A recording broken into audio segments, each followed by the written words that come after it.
Selamat bertemu kembali dalam mata kuliah Sosiologi Perilaku Menyimpang. Hari ini kita akan membicarakan atau menyempurnakan materi yang sudah kita pelajari tentang perilaku menyimpang sebelumnya. Beberapa pertemuan kita sudah membicarakan tentang perilaku menyimpang, di antaranya adalah pertama, penyimpangan psikis, penyimpangan kriminal, penyimpangan seksual, penyimpangan gaya hidup.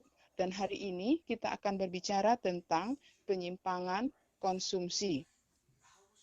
Namun, di akhir materi nanti kita akan sempurnakan materi ini dengan materi yang berjudul tentang pengendalian sosial.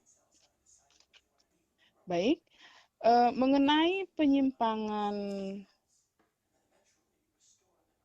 konsumsi, maka perlu untuk dijelaskan terlebih dahulu apa yang dikatakan dengan penyimpangan konsumsi. Penyimpangan konsumsi itu bisa saja berasal dari barang maupun jasa.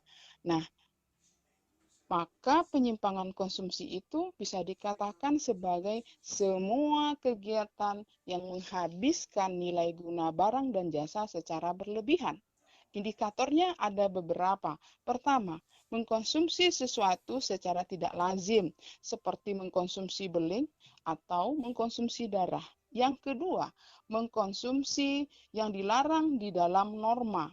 Contohnya adalah mengkonsumsi babi atau mengkonsumsi ular. Nah, yang ketiga, mengkonsumsi secara berlebihan.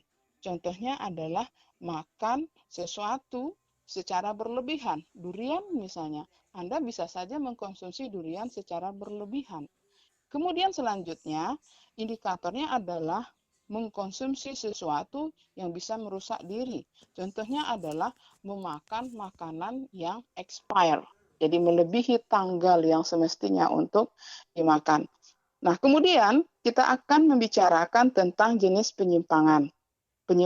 Jenis-jenis penyimpangan itu bisa saja berasal dari miras, seperti narkoba, pil koplo, nafsa yang jenis lain, dan segala macamnya. Kemudian, jenisnya itu bisa berasal dari makanan, seperti duren mania, kemudian jengkol mania, dan segala macamnya. Kemudian, yang masuk dalam jenis penyimpangan itu lagi adalah kanibalisme. Selanjutnya bisa jadi adalah shopaholic, yaitu berbelanja dengan cara yang berlebihan. Selanjutnya bisa kita sebut dengan workaholic, yaitu orang yang gila kerja. Terakhir yaitu phobia, yaitu memakan sesuatu yang tidak lazim. Apa contohnya? Memakan bensin, memakan kertas, maupun memakan darah. Maka mereka dikelompokkan sebagai jenis penyimpangan fobia. Nah, ini sedikit materi tentang perilaku penyimpangan yang masuk dalam penyimpangan konsumtif. Jadi, penyimpangan atau perilaku penyimpangan ini perlu yang namanya pengendalian sosial. Nah, penyimpangan sosial di dalam masyarakat itu seringkali menimbulkan kecemasan bagi anggota masyarakat lainnya. Oleh karena itu, dibutuhkan adanya berbagai upaya untuk mengatasinya yang disebut dengan pengendalian sosial. Tujuan pengendalian sosial ini adalah untuk mengarahkan anggota masyarakat yang mengalami penyimpangan itu agar kembali kepada norma-norma yang telah ditetapkan oleh masyarakat yang ada di wilayahnya. Atau dengan definisi yang sangat sederhana, pengendalian sosial itu bisa dikatakan sebagai suatu proses pengendalian orang yang menyimpang pada jalur yang normatif. Pengendalian sosial itu bisa juga dikatakan dengan suatu tindakan yang dilakukan agar para pelaku penyimpangan sosial itu dapat kembali kepada masyarakat sesuai dengan aturan yang berlaku. Nah, para pelaku diharapkan agar mereka ini tidak melakukan penghindaran atas upaya yang dilakukan guna melakukan penghentian terjadinya penyimpangan sosial. Tindakan pengendalian sosial dapat dilakukan melalui berbagai macam cara dengan tujuan yang sama, yaitu menghentikan dan mengendalikan perbuatan yang bertentangan dengan norma sosial dan aturan-aturan yang ada dalam masyarakat serta negara. Oleh karena itu, kita perlu untuk melihat pengendalian secara umum. Secara umum ada 3 kategori pengendalian. Yang pertama, pengendalian yang bersifat preventif, yaitu pengendalian yang dilakukan sebelum terjadinya penyimpangan sosial tersebut. Yang kedua adalah pengendalian kuratif, yaitu pengendalian yang dilakukan ketika terjadinya masalah tersebut. Dan yang ketiga, pengendalian yang bersifat represif, yaitu pengendalian yang dilakukan setelah terjadinya pelanggaran. Kalau kita lihat berdasarkan waktu, maka pengendalian itu pun dapat dikategorisasikan dalam beberapa poin. Yang pertama, pengendalian persuasif. Dan pengendalian persuasif ini cenderung bersifat lambat. Yang kedua, pengendalian koersif. Ini kebalikan dari pengendalian sebelumnya. Kalau pengendalian sebelumnya lambat, maka pada pengendalian koersif ini cenderung untuk melakukan suatu pengendalian yang bersifat cepat. Yang ketiga adalah pengendalian yang bersifat informatif, yakni kita dalam hal ini memberikan beragam informasi. Kemudian, yang keempat adalah pengendalian kompulsif. Pengendalian kompulsif itu membuat rekayasa, ya, membuat rekayasa. Contohnya adalah mencari berita-berita atau informasi-informasi yang palsu. Kemudian pengendalian rehabilitatif. Selanjutnya adalah pengendalian pervasif, yaitu dilakukan secara berulang-ulang. Dan pengendalian yang terakhir yang dimasukkan ke dalam pengendalian berdasarkan waktu itu adalah pengendalian korektif, yakni mendeteksi pengendalian dengan cara mendeteksi sesuatu secara umum. Nah, dari apa yang sudah disampaikan itu tadi, maka kita bisa melihat bentuk-bentuk dari pengendalian tersebut. Apa contoh bentuk-bentuk dari pengendalian itu? Yang pertama bisa dalam bentuk teguran. Dalam bentuk teguran. Yang kedua bisa juga dilakukan dalam bentuk gosip. Atau kita bisa juga melakukan dalam bentuk intimidasi atau ancaman. Cara lain yang bisa dilakukan adalah dengan cara ostrasis atau mengucilkan. Atau cara yang sederhana adalah dengan cara ceramah. Bisa juga dengan cara cemooh atau memberikan hukuman dalam bentuk dipenjara misalnya.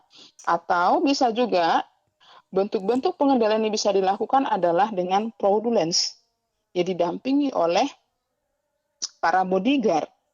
Nah, pengendalian yang lain bisa dalam bentuk kamera CCTV maupun dengan menggunakan GPS. Nah, ini suatu pengendalian yang bisa menggunakan alat-alat elektronik.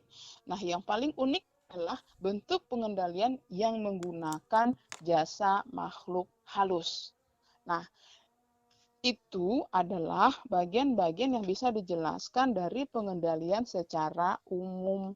Nah, bagaimana dengan pengendalian secara khusus? Apa saja yang masuk dalam kategori pengendalian secara khusus itu? Nah, model pengendalian sosial yang masuk dalam kategori ini adalah yang pertama, model biologis. Model biologis ini adalah menggunakan medis untuk mengatasi gangguan fisik dengan melibatkan dokter. Yang kedua adalah model psikoanalitik, yakni gangguan psikologi dengan menggunakan bantuan psikiater. Ciri-cirinya adalah bisa jadi kecemasan yang muncul pada seseorang karena stres yang dialaminya, maka dia memerlukan penanganan dari seorang psikolog untuk mengatasi kecemasan yang dihadapinya tersebut. Kemudian adalah model behavioristik. Model behavioristik ini adalah gangguan perilaku karena belajar yang salah.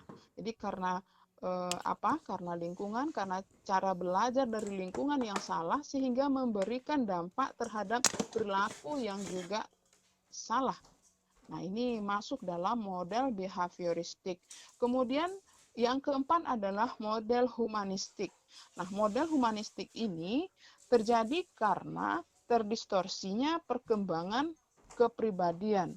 Jadi seseorang itu dalam kehidupan sehari-hari merasa terasing dari lingkungan sosialnya sehingga memunculkan stres yang berlebihan. Nah, ketika orang yang seperti ini memerlukan bantuan dari psikolog atau konselor. Yang kelima yaitu model eksistensial. Nah, model eksistensial ini merupakan model gangguan yang dirasakan oleh seseorang atau yang terjadi pada seseorang karena merasa terjebak dalam kehidupan yang modern. Kemudian dia merasa cemas dan merasa terasing yang dalam hal ini tentunya juga kembali membutuhkan penanganan dari psikolog, konselor, dan sosiolog. Nah, yang keenam adalah model interpersonal. Nah, gangguan ini karena hubungan antar pribadi yang tidak memuaskan. Gangguan yang disebabkan oleh interaksi sosial yang tidak baik, seperti susah dalam berteman, kemudian selalu berprasangka buruk terhadap seseorang, sehingga menyebabkan dia itu mengalami gangguan secara interpersonal. Yang terakhir adalah model socioculture. Nah, model socioculture ini merupakan model gangguan yang terjadi karena kemiskinan, kemudian karena diskriminasi dan juga prasangka atau sentimen terhadap seseorang atau orang lain. Nah, bagaimana penanganan dalam hal ini? Yang perlu dilakukan adalah tentu saja perlunya melibatkan psikolog dan sosiolog untuk menangani orang-orang yang berada dalam model socioculture ini. Jadi, demikian materi kita hari ini. Lengkaplah perkuliahan kita dari awal sampai akhir. Demikian materi kita hari ini. Semoga bermanfaat bagi semuanya. Assalamualaikum warahmatullahi wabarakatuh.